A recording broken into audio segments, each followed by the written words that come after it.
As the old saying goes, never trust a movie death. If you can't explicitly see that a character has been killed, there's always a chance that they actually haven't and will turn up alive and well at some point down the line. However, even sometimes witnessing a death firsthand isn't even enough to make sure a character has permanently perished. So essentially, until a franchise is over and done with, don't write anything off. Of course, some character resurrections are better than others, and it's the cream of the crop we're talking about today. But first, a disclaimer. The examples I'm talking about today include times where we were led to believe a character was dead, even if they officially weren't. As long as they had you believing that a character was dead, then their resurrection absolutely counts. So with that in mind, I'm Josh from WhatCulture.com, and these are the 10 best times a movie character returned from the dead. Number 10, Neo The Matrix. The Matrix is one of the best movies ever made, and its hero, the Jesus analog Neo, serves as one of the most iconic in cinema history. But the thing about being a Jesus analog is that you kind of have to die and return to life to fit the bill, don't you? So this is exactly the process that Neo goes through before the first Matrix movie is out. After being told that he's not actually the one, being prophesied to become the most powerful within the Matrix's code, Neo still proves his mettle by saving his friends before engaging in a frantic chase to escape these super powerful agents hot on his tail. But just before he's able to truly evade them, Neo is cornered and shot to death by 3 of them and their massive desert eagles. Surprise though, it turns out that Neo actually was the one after all, and then rises from his gunshot wounds healthier than ever.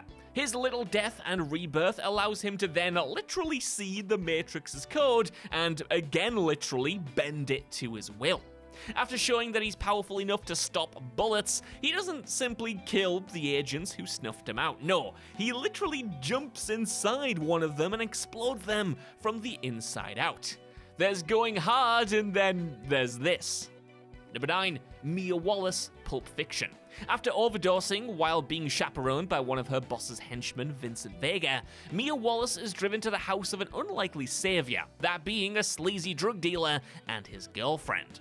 Crashing into their place, Vincent desperately tries to get help, only for Mia's salvation to lie in a needle full of adrenaline that has to then be stabbed straight into her heart. The scene itself is pitch perfect, as I'm sure you likely know. Nobody in the scene knows if it's going to work, if anyone can even do it, if they'll do it right. It's all proper white-knuckle stuff. But of course, eventually it does work, and Mia bolts upright. Now, of course, this one does come with a little caveat, as Mia is never technically pronounced dead, but this scene is definitely played as a revival, and if anything went wrong with the injection or if it wasn't available, then Mia definitely would have died within seconds. Number 8, Mia, Evil Dead 2013. After being possessed by a demonic deadite, Mia torments her friends and brother in this excellent remake, mutilating herself, boiling herself in the shower, and splitting her tongue in 2 with a Stanley knife. Essentially, she suffers wounds that it would be tough to come back from, but she's definitively killed by her brother later on, who learns that the only way to save her soul is to bury her alive. Not content to just lose her though, in this moment, he devises a plan.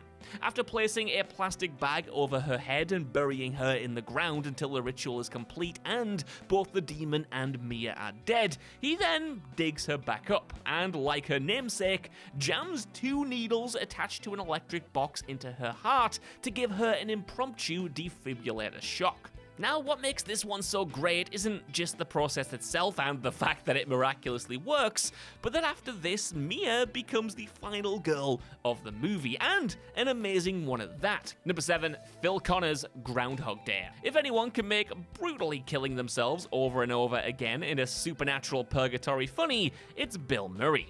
The actor's performance as grouchy weatherman Phil Connors in Groundhog Day is one of his all-time best. Trapped in a never-ending loop of Sonny and Cher, Connors must become a better person if he is to escape purgatory and return to his normal life. And when the idea of changing his wicked ways becomes too much for Phil, he decides that life just isn't worth living anymore. So he kidnaps the groundhog that he believes is responsible for his torment and drives off a cliff, killing himself and the rodent. Or so he thinks. See, the next day, well, the same day actually, I guess, he then wakes up right back where he started. This leads to Phil ending his torment again and again in a number of different ways, including electrocution, being hit by a truck, and jumping off a roof. It sounds incredibly dark on paper, doesn't it? But Phil's repeated deaths, plus the fact that you know he's going to come back to life, make those scenes kind of a hoot to watch. Number 6, Angier and Borden, The Prestige. So, the story of The Prestige focuses on two warring magicians, those being Angier and Borden. With a rivalry that ultimately escalates to life or death stakes, the crux of the flick's climax revolves around the former's jealousy of the latter's grandest trick yet. See, Borden has devised a transported man trick, where he enters a wardrobe on stage, disappears, and then reappears out of another one. Desperate to one-up his rival who's catching headlines across the globe, Angier devises his own transported man trick, only with more extreme methods. During his unveiling of the trick, however, Borden stumbles upon Angier having seemingly failed to complete it, and watches as he drowns in a water tank below the stage. Presumed guilty for somehow sabotaging the act and killing his rival, Borden is then sentenced and executed by the police. Okay, so here comes the double twist, as both Borden and Angier somehow reappear alive and well in the movie. The latter, it turns out, never technically died at all, but actually simply killed a clone of himself in the tank. That's how he was able to complete the trick. See, every time the trapdoor fell, Angier died in a tank, but a clone of himself was made and reappeared elsewhere. Kinda nuts, right? Well, that's not all, because Borden's reappearance is actually down to him having a secret identical twin brother who was not hanged. The other brother definitely died, but there was another one that we just didn't know about, so his trick was decidedly less supernatural in nature, but was still a huge surprise to viewers at home. Number 5, Immortep The Mummy.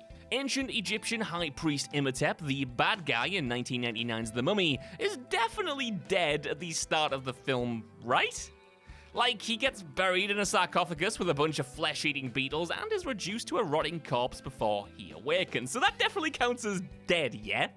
Anyway, the point is he only stays dead for, let me check my watch, a couple thousand years until Evie Canahan revives the deceased priest after reading an extract from the Book of the Dead. Having been sentenced to death for having an affair with the mistress of the pharaoh, Rookie Era, the big bad returns to the land of the living and sets about trying to revive his beloved. What's so good about this resurrection, though, is the actual process. Immortep is an intimidating character, but him getting his skin, muscles, and organs back by sucking the life out of other people is a genuinely brutal twist in what's ultimately a family-friendly movie. Number 4, Eric Draven, The Crow. Starring the late Brandon Lee as Eric Draven, The Crow is a 1994 action movie about a musician brought back from the dead to avenge his and his girlfriend's murders. And unlike some on this list, this isn't a movie that makes you wait for the resurrection either, as The Crow starts with Draven's character killed at the hands of a violent gang and being reborn as a supernaturally powered vigilante out for revenge. And with a premise like that, well, how can you make anything less than cinematic gold? Of course, it must be stated that you can't talk about The Crow without also talking about the on-set tragedy, which saw actor Brandon Lee suffering a genuine bullet wound to the stomach. This horrific accident led to Lee's untimely death at the age of just 28. While Lee's death, of course, dominated the conversation about the film, though, it's also important to remember that he was a brilliant actor, and The Crow is an awesome movie in and of itself, anchored by this great performance of one of cinema's most memorable characters. Number 3, Gandalf, The Lord of the Rings, The Two Towers. We just had to have Gandalf on here somewhere, even if I just know in my gut that there'll be some kind of Tolkien technicality, I should definitely trademark that, that'll have people debating the legitimacy of this inclusion in the comments. But for fans of the Lord of the Rings movies, it's pretty clear that we're led to believe that Gandalf is dead and gone, following his iconic fight with the Balrog in the Fellowship of the Ring.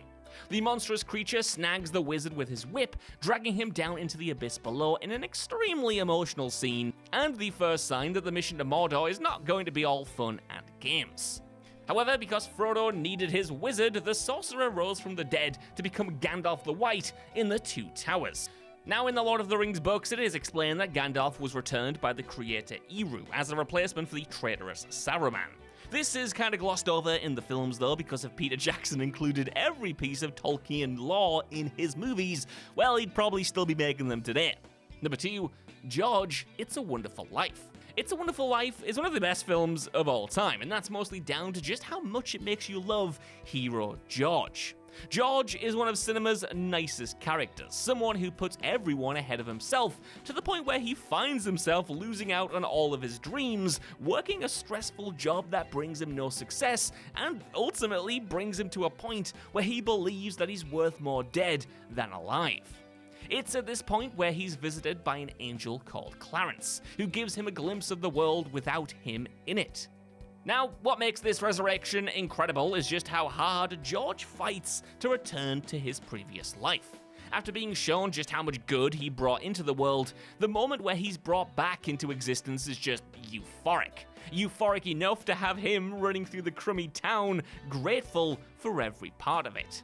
Number 1, everyone, Avengers Endgame. After the devastating effects of the snap that wiped out half of all life in the universe, the remaining Avengers go on a big and slightly confusing mission to prevent the disaster and restore their fallen comrades. Through a whole bunch of time travel shenanigans, the heroes are eventually successful in their aims, and they find this out in the most epic way possible. Staring down Thanos' army with all hope seemingly lost, Captain America then gets a faint message on his communicator. It's Sam Wilson, who had previously been taken by the snap, who utters the now immortal words, "On your left." With that, a series of portals open up behind Cap, and out walks just about every actor who has ever been in an MCU movie, which roughly equates to the population of, I don't know, Switzerland or something. In spite of everything, and after 5 dreadful years, the good guys eventually win, and almost everyone is saved. So, that's our list. I want to know what you guys think down in the comments below. What did you think about these grand returns? And are there any cool ones I missed off here? Let me know, and while you're down there, if you could, please give us a like, share, subscribe, and head over to whatculture.com for more lists and news like this every single day. Even if you don't though, I've been Josh, thanks so much for watching, and I'll see you soon.